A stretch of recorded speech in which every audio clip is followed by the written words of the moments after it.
ದರ್ಶನ್ ಅವರ ಫ್ಯಾನ್ ಆಗಿರುವಂತಹ ಅಗಸ್ತ್ಯ ಅವರಿದ್ದಾರೆ. ಸರ್ ನಮಸ್ತೆ. ಮೇಡಮ್, 1 ವರ್ಷದವರೆಗೂ ಈಗ ದರ್ಶನ್ ಅವರಿಗೆ ಜಾಮೀನು ಸಿಗಲ್ಲ ಅಂತ ಸೂಚನೆ ನೀಡಿರುವಂತದ್ದು ಸರ್, ಆದೇಶ ನೀಡಿರುವಂತದ್ದು, ಏನ್ ಹೇಳ್ತೀರಾ ಈ ಬಗ್ಗೆ?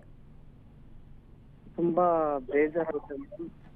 ಯಾಕೆಂದ್ರೆ ಇವತ್ತು ನಮ್ಮದು ಏನ್ ನಡೀತಾ ಇದೆ ಅಂದ್ರೆ ನೋಡಿ, ಇವತ್ತು ಏನ್ ಎಷ್ಟು ಪ್ರಜರ್ಗಳಿಂದ ಯಾರ್ಯಾರು ನೋಡಿ, ರಾಜಕೀಯದಾಗಿರ್ಬೋದು, ಇನ್ನು ಮತ್ತೊಬ್ರು ಇನ್ನು ಯಾರ್ಯಾರೇ ಆಗಿರ್ಬೋದು, ಇದೇ ತರ ಕರ್ನಾಟಕದಲ್ಲಿ ಎಷ್ಟೋ ಜನ ಎಷ್ಟೋ ರೋಡಲ್ಲೇ ಲಾಂಗು ಮಚ್ಚಿಡ್ಕೊಂಡು ಹೊಡೆದಾಡಿರೋ ತುಂಬಾ ನೋಡ್ತಾ ಇದೀವಿ.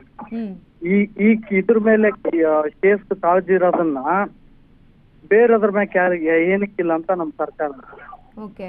ಈಗ ಒಬ್ಬ ಮನುಷ್ಯ ನೋಡಿ, ಒಬ್ಬ ಮನುಷ್ಯಯಿಂದ ಇವತ್ತು ಇಂಡಸ್ಟ್ರಿಗೆ ಎಷ್ಟು ಲಾಸ್ ಇದೆ ಅಂದ್ರೆ, ಎಷ್ಟೋ ಜನ ಅನ್ನ ತಿಂತಿದ್ರು, ಎಷ್ಟೋ ಜನ ಊಟ ಮಾಡ್ತಿದ್ರು, ಎಷ್ಟೋ ಜನಕ್ಕೆ ಅವ್ರ ಕೆಳಗಡೆಯಿಂದ ಸಾವಿರಾರು ಜನಕ್ಕೆ ಇವತ್ತು ಕೆಲಸ ಇತ್ತು. ಅವ್ರೊಬ್ಬರಿಂದ ಎಷ್ಟು ಜನಕ್ಕೆ ನಷ್ಟ ಇದೆ, ಇಂಡಸ್ಟ್ರಿಗೆ ಎಷ್ಟು ಲಾಸ್ ಇದೆ. ಅದನ್ನ ಯಾರು ಯೋಚನೆ ಮಾಡ್ತಾ ಇಲ್ಲ. ಯಾವ್ದೋ ಒಂದು ಇದನ್ನ ಇಟ್ಕೊಂಡು ರೇಣುಕಾ ಸ್ವಾಮಿ ಎಷ್ಟೋ ಅತ್ಯಾಚಾರಗಳಾಗಿದೆ, ಎಷ್ಟೋ ನಡೀತಾ ಇದೆ. ಅದ್ರ ಬಗ್ಗೆ ಯಾರನ್ನು ಇದೇ ಸರ್ಕಾರ ಯಾವ್ದ್ರ ಬಗ್ಗೆನೂ ಇದ್ರ ಬಗ್ಗೆ ಮಾಡ್ತಾ ಇಲ್ಲ. ನೋಡಿ, ಇತ್ತೀಚೆಗೆ ಮಾಡದೇ ಇಲ್ಲ, ಒಂದ್ ಚಿಕ್ಕ ಹುಡುಗಿನ ರೇಪ್ ಮಾಡಿದ್ರು. ಇಂಥದ್ರ ಮೇಲೆಲ್ಲ ಯಾಕೆ ತೋರ್ಸಲ್ಲ ನಮ್ ಸರ್ಕಾರ ಅನ್ನೋದು ತುಂಬಾ ಬೇಜಾರಿದೆ. ಒಬ್ಬ ಒಳ್ಳೆ ವ್ಯಕ್ತಿ ಮೇಲೆ ಇದನ್ನ ಬೇಕು ಅಂತ ಈ ತರ ಮಾಡ್ತಾ ತುಂಬಾ ಬೇಜಾರಾಗುತ್ತೆ ಮೇಡಮ್. ಇಂಥ ಸರ್ಕಾರ ನಮಗ್ ಬೇಕಾ ಅಂತ.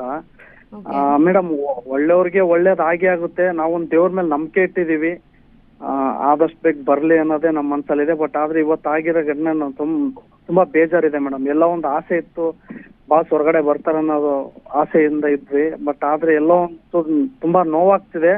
ಬಟ್ ಆದ್ರೂ ಬಂದೇ ಬರ್ತಾರ ನಂಬಿಕೆ ಇದೆ ಮೇಡಮ್ ನಮ್ಗೆ. ಓಕೆ, ಥ್ಯಾಂಕ್ ಯು ಅಗಸ್ತ್ಯ ಅವರೇ. ಅಶ್ವವೇಗ ನ್ಯೂಸ್ ಜೊತೆಗೆ ಮಾತನಾಡಿದ್ದಕ್ಕೆ ಧನ್ಯವಾದಗಳು.